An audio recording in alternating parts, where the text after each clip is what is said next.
All right, there's even more DMZ leaks that we have to talk about in this video. My name is Big Fry. Let's get into it.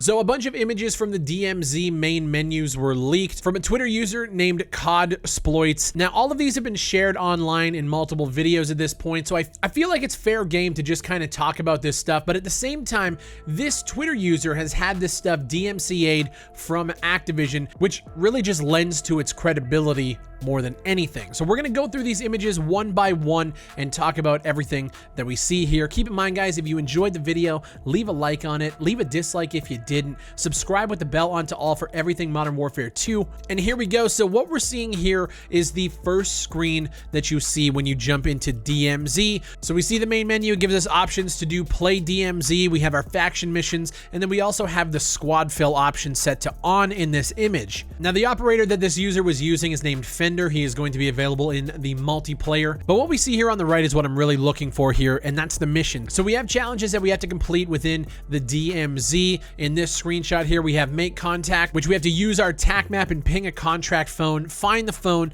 and then download the intel. And the reward for this is $500. We also have an exfil reward, which is find and loot a cache, exfil with an item in your backpack. You get another $500. And then you have to activate one UAV tower in the map, and that is also $500. At the top, we have three options. You have your lobby, your soldiers, and your weapons. And some people are speculating that the soldiers and the weapons are where your inventory is going to be held for when you extract with certain items in this mode. The next image shows our loadout preview, basically confirming that you can choose a loadout before you drop into the game. So this loadout features two Lockman SMG subs in your primary and secondary position. They have a shock stick, a C4, a tactical camera. They don't have a kill streak dropping into it. I'm very curious about how you're going to earn kill streaks within DMZ to be able to drop in with them later. And then they obviously have their armor. Now, under the faction mission select, we have three factions: the West Bridge,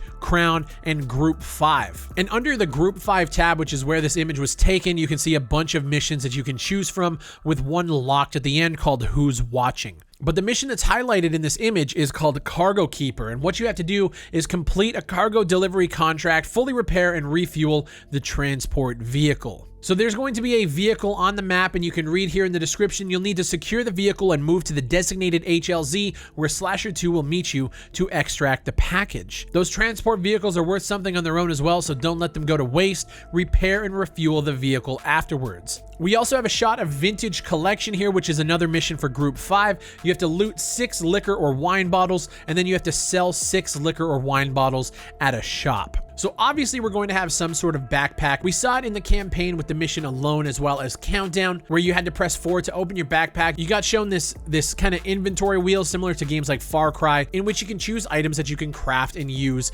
within the game. But that being said, it still doesn't really answer the question as to what happens to these items when you extract in DMZ. So if you have a liquor bottle in your inventory, which you can access in the game by using this wheel menu, what happens when you exfil? Can you move it to an inventory stash similar to Escape from Tarkov? That hasn't really been confirmed yet. And we also got a look at Weapons Research, which is another faction mission for Group 5, which is complete one hunt contract, extract an enemy operator's weapon. So you take a bounty contract, you kill somebody, you take their weapon, and you extract with it and hand it in. And then we also got a chance to look at Always Listening. And with this one, you have to pick up 3 radios dropped by neutralized AQ members, and then you have to kill 7 hostiles marked by radios. So the Alcatala members that you have to kill here are most likely going to be the AI. You pick up their radios, it pings other AI or potentially other operators around the map, and then you go and kill them to complete this contract. And I'm wondering if you also go to the Soldier tab, if that allows you to play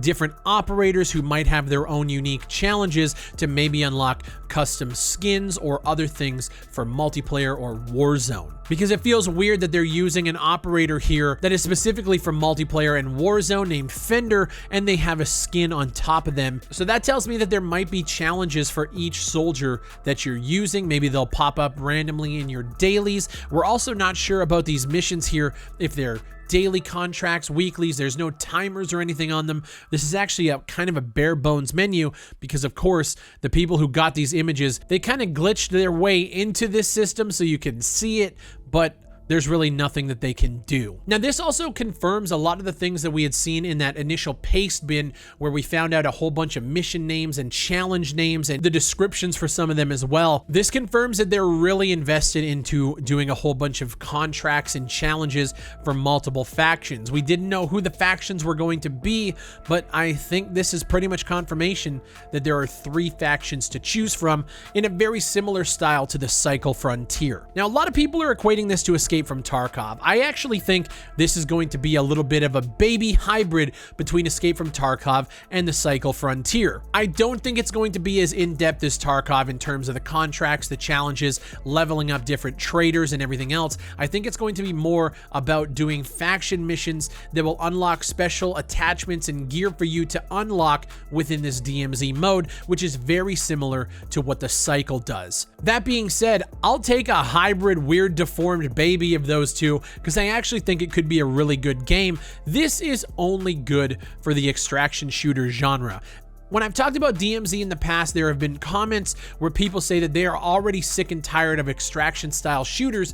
And to me, I look at extraction style shooters the way that I look at survival shooters. There are so many games out there that don't live up to their potential, that aren't really that good. There's only maybe a handful or a small handful that are even worth your time. And I'm still waiting for somebody to enter the space and do it right. Tarkov is as close to a perfect extraction style shooter as possible, but Tarkov's gameplay also leans itself towards the ultra hardcore and the ultra realistic, and I feel like there is a space there for Call of Duty to enter and actually dominate. I think that if they do this mode right, it could blow up in the same way that Warzone blew up in the past and like Zombies blew up in the past. I actually could see DMZ having enough meat on its bones to be able to do that in the future. If this game pops and this mode blows up, I could see Infinity Ward wanting to double down and create potentially a new IP based on this game mode,